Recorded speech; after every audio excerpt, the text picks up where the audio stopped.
Hey, we're going to continue our character creation video series with now the players signing in and starting to fill out their character sheet. So in the last session, the DM made a character sheet for us, and now we've signed in as a player and we're looking for our character sheet.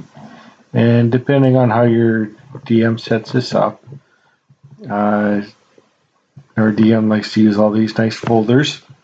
We can find our character sheet. So there, he's named us there, so it's easy for me to find my character sheet because it's the same name as my player name. I'll be able to change this when I edit the sheet, but it's just easy for me to find my character sheet because he's named it after me, the player. So I can open up the character sheet, and it goes straight into the bio info page, and it shows the artwork that I selected for him to show for my character. And now I can go into the character sheet itself. Oftentimes when you come in, you may see that you can create an NPC, use the character mancer that Roll20 uses, or you can edit sheet directly. We've chosen to edit the sheet directly, unfortunately, because I've opened this up previous. It doesn't give me that option anymore. Right. One thing will be is right off the top here, we can choose our character class. So it lists all the character classes, and we're going to make a bard for this. So I select bard, and it Roll20 put some stuff in here, like our saving throws that we're proficient in. The next thing I want to do is I want to go and find my ability scores. So one of the tools I like to use, 5e tools. And if I go into there and I scroll up here to the top, there's a tab for player options, and in it there is this stratagen. Or statagen. So stat generator is what it is. So you click on that, and it opens it up, and you have 3 different things you could select here, ways that we generate stats. So the traditional way is rolling for stats, and if we come along here, it has the modern convention where you roll 4d6 and you drop any ones. It'll re-roll any ones that you roll. So depending on the campaign that your DM has, he might want you to roll for stats, use a standard array, or use the point buy system. Rolling for stats has the benefit that you could have a character that has some pretty strong stats, or you might be one of those unlucky people who gets terrible stats. But you just roll a set of stats by clicking this button. And see here we got some pretty awful stats here, 2 8s. We did get 2 very high ones, but we also got some very terrible low ones. If we were to hit that again, slightly better. But still some pretty terrible stats. Another way is to use the standard array, and it in D&D 5e sets up these 6 numbers to be your primary stats. And then the player gets to choose in which order they would like to be placed. but you are stuck with these numbers. Now you do get to add your racial bonuses, if you have any, to these numbers, which might influence your choices, but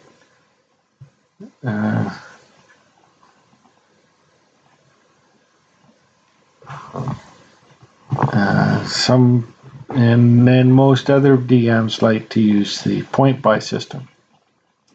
So if you use the point buy system, I'm just going to reset that from the last character created. If you don't like what you've done, you can come back, you hit reset, and it'll reset all your abilities down to a base 8. Alright, and then depending on what race you've chosen, so here we have standard human, chose the standard human, but if we were to say select half elf, see, we get to choose, it bumps your charisma up to a +2, and we could choose any one of the other ability scores, or choose 2 of them to bump up +1 if we were to do that. But we are going to choose standard human, so that will give us a +1 in every stat, so that gives us 8 + 1 is total of 9. Now, playing a bard, we're going to take our charisma up to its maximum that we can select with the stratagem. You can only select an ability score as high as 15 before adding your racial modifier using the stratagem. So the maximum we could get with a standard human is a 16, which gives you a +3 to your ability. If you look over on this side here, it shows you the modifier that you would get up to 15. And this is also how many points it cost to add up to 15. So out of 27 points you get, we've already used 9 points to get one stat up to the 15, which leaves us with only 18 left to go.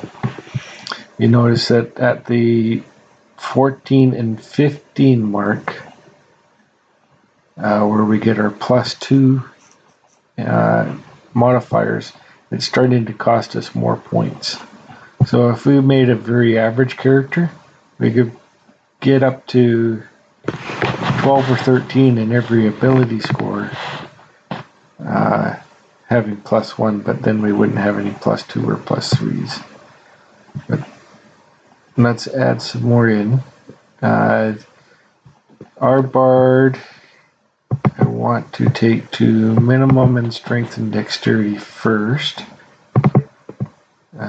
I want to boost up my constitution a little bit because I'm probably going to choose some spells that require concentration. And so we need a bonus in our constitution for to put in for our saving throws. Because if you get hit while concentrating on the spell, you have to make a constitution saving throw.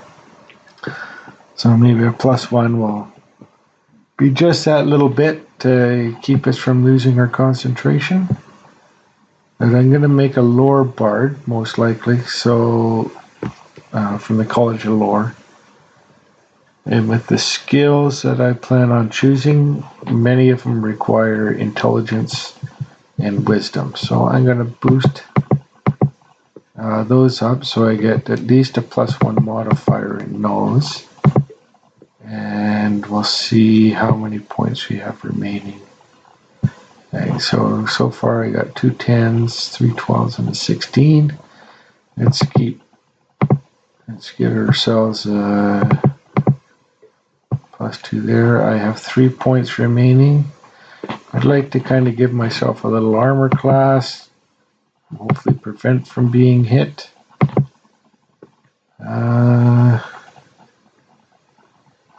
Maybe I'll drop the 13 once and give myself a +2 to my armor class. So as you move your abilities up and down, it shows you how many points you have remaining.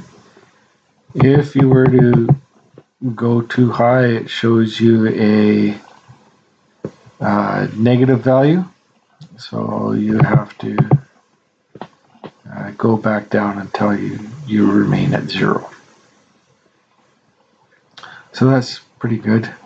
You could also select random, and this is almost the same as the dice roll, or would probably give you points very similar to the standard array. You won't get any more than what your budget will allow you to get. But we're going to go with these ability scores. So 10 strength, 14 dexterity, 12 constitution. Drop? No, that drops us to 0. You might spend some time fiddling with these to get them just right. But we're going to go with these numbers. So 10, 14, 12. Go back to your character sheet.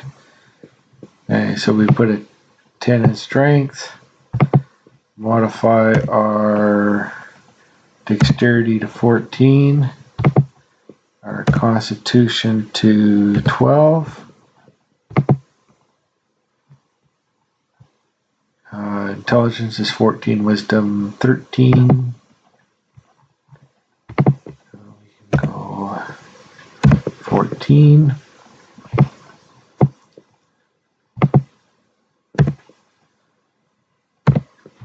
And of course we put our charisma up as high as we could go because we're a bard. The 16. Alright, so there's all our points. It's automatically put in our ability score modifiers for us. It's already adjusted our armor class for us for our dexterity bonus. And it's changed our saving throws. You can see here's that +1 in constitution I was talking about. Hopefully we can not be hit, and if we are, we can keep our concentration on our spell.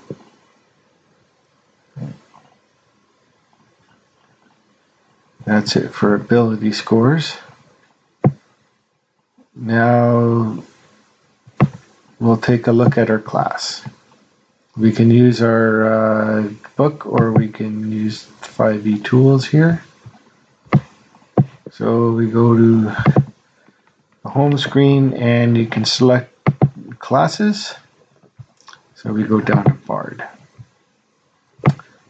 And we look through the Bard table, all the things that we get.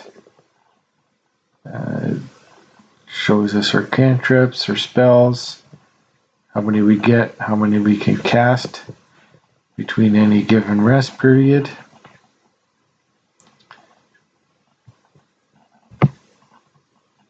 And then you can go through your class here. One thing we might do, look through here. It gives you your hit points. So bards get a 1d8. At first level we get 8 plus our constitution modifier. So why don't we put that in. That +1 also helps our hit points out. So I can change that. So we have 9 in the hit point maximum. Our current total is 9. Going back here, okay, we get, that's what we get per level. Proficiencies, we can add those in.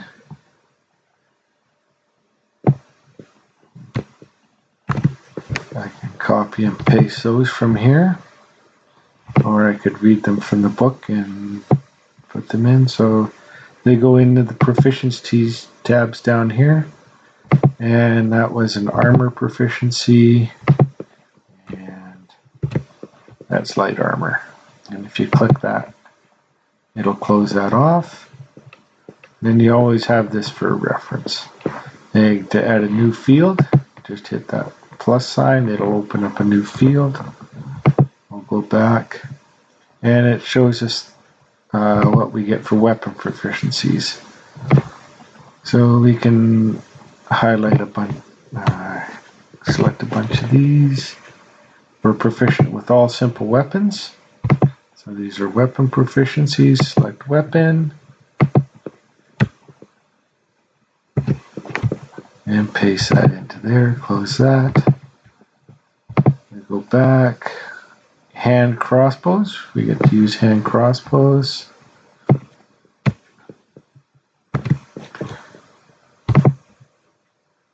Again, another weapon proficiency.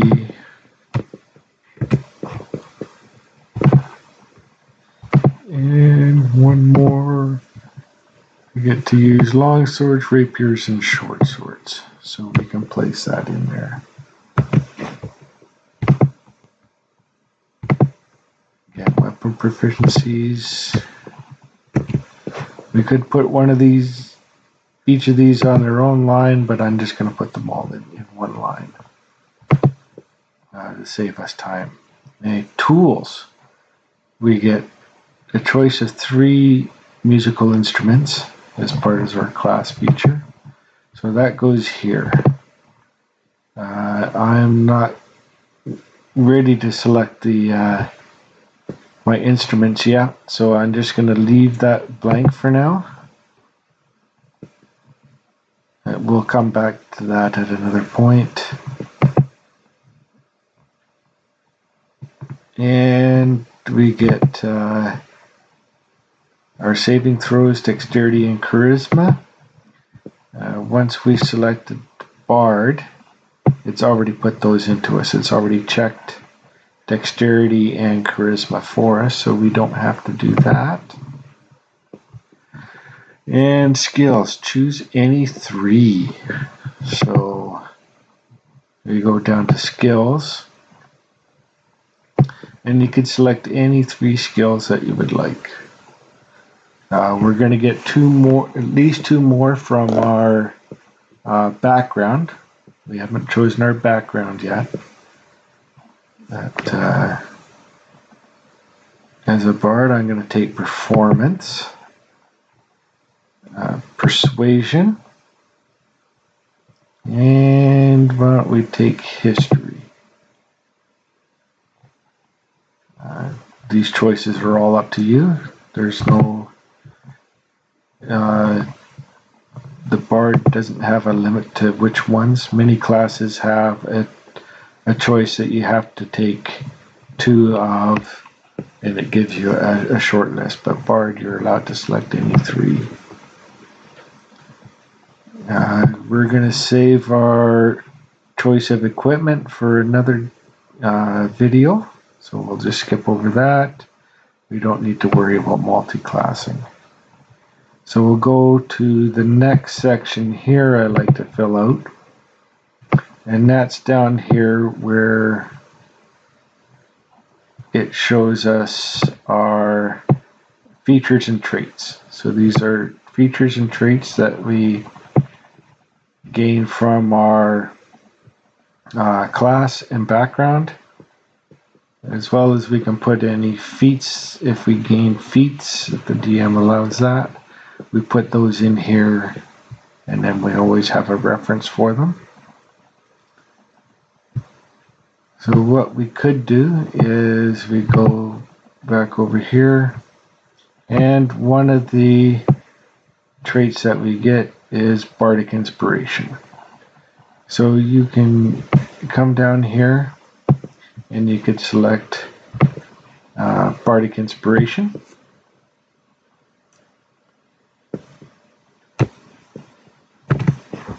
And you open up a new item, put in your Bardic Inspiration, and it opens up a source and where you get that source from. So This is actually a class feature, so we'll select that. And we got that from being a bard. So if we put that in there,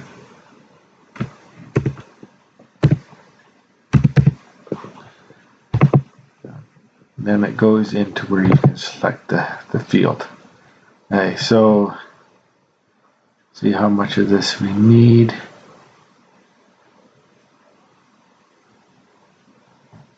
And we're going to select this. Actually, this might be useful to have, that you regaining uses when you finish a long rest, and it tells us how many we get.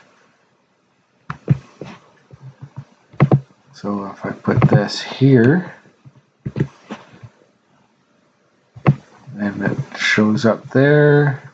If I hit this little gear wheel, it'll close that down. Now it's in a format that's a little easier to read.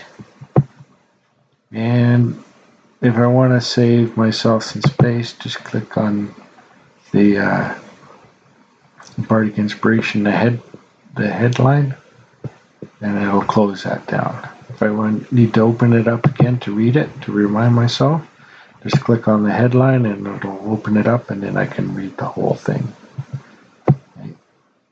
If I wanted to post this so that other players and the DM could read it, if you click on this little speech bubble here, you click on that, you see the chat window opens up, and there is Bardic Inspiration there.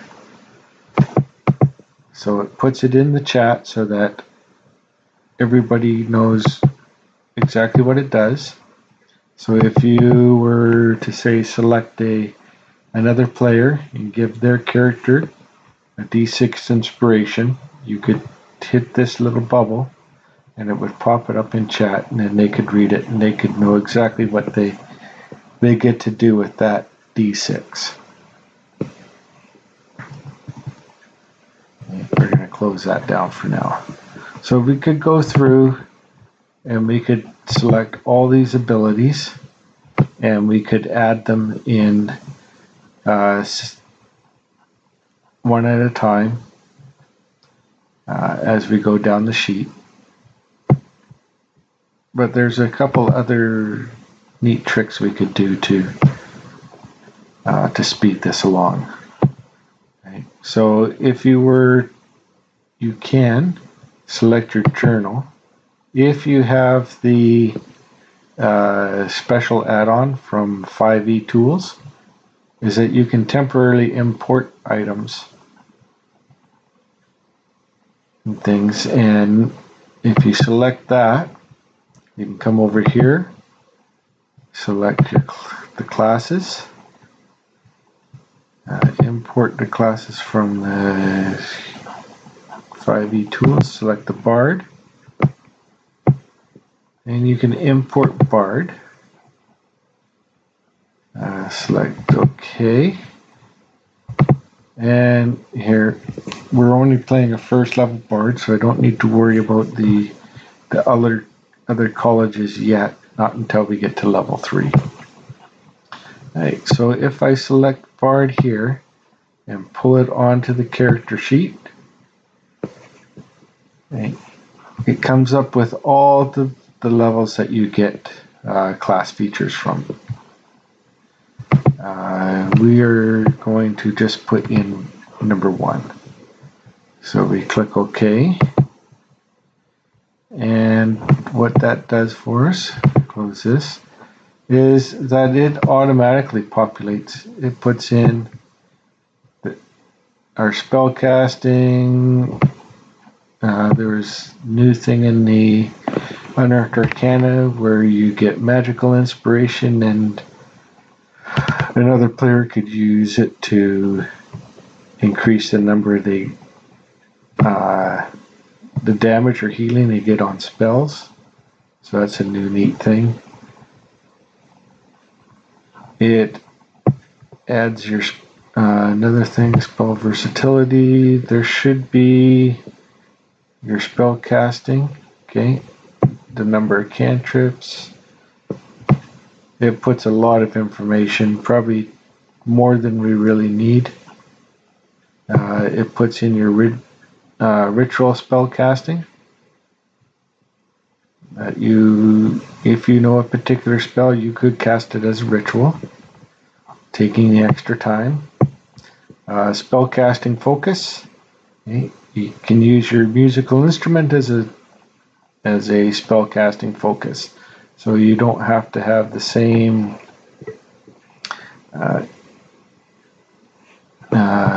spell casting focus as a wizard or cleric or any other spell casting focus. You have your own unique one as a bard. So we'll just close these up a little bit so we don't have to scroll all the way up and down. And you notice that now we have Bardic Inspiration on there twice because we added it in. If we wanted to get rid of one of these, right, because we don't need to, if you click on the little lock here and just hit the little tiny garbage can delete button, it'll take that out for us. And then now we can unlock it. And now they're locked up again. We can't delete them from here. But if you ever accidentally put in something that you don't want or don't need anymore, you can select it by opening this up, hitting the delete, and it'll get rid of that for you. You could always add it in again later. So we've added in our traits, features and traits. We've done our ability scores. We did some of our proficiencies. We'll go ahead and fill out my the instruments I'm going to have later on.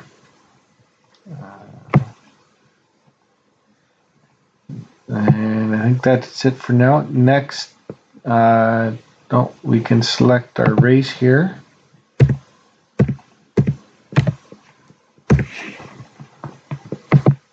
And we don't get a subclass yet. We don't get our college until level 3. We're standard humans, so we don't have a sub-race, so we don't have to worry about that. And then we close that off. Now, you get background experience. This is where you can choose your alignment. Oh, and then that's where you, depending on your background, is where you add these traits in. We'll save that for the next video.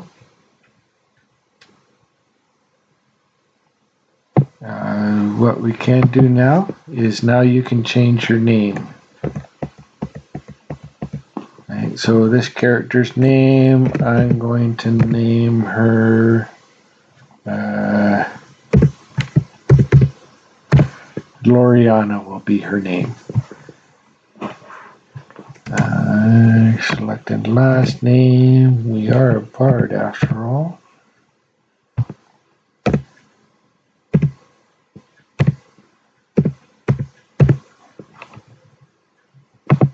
I often like this name for bards, and as soon as we click on that, then it'll change it over here in the menu, our journal. And if we go up and we select bio and info, it's changed it at the top here too. Okay. So that's it for this evening. The next video, we'll choose a background. We'll show you how to put in the traits, your ideals, bonds, and flaws.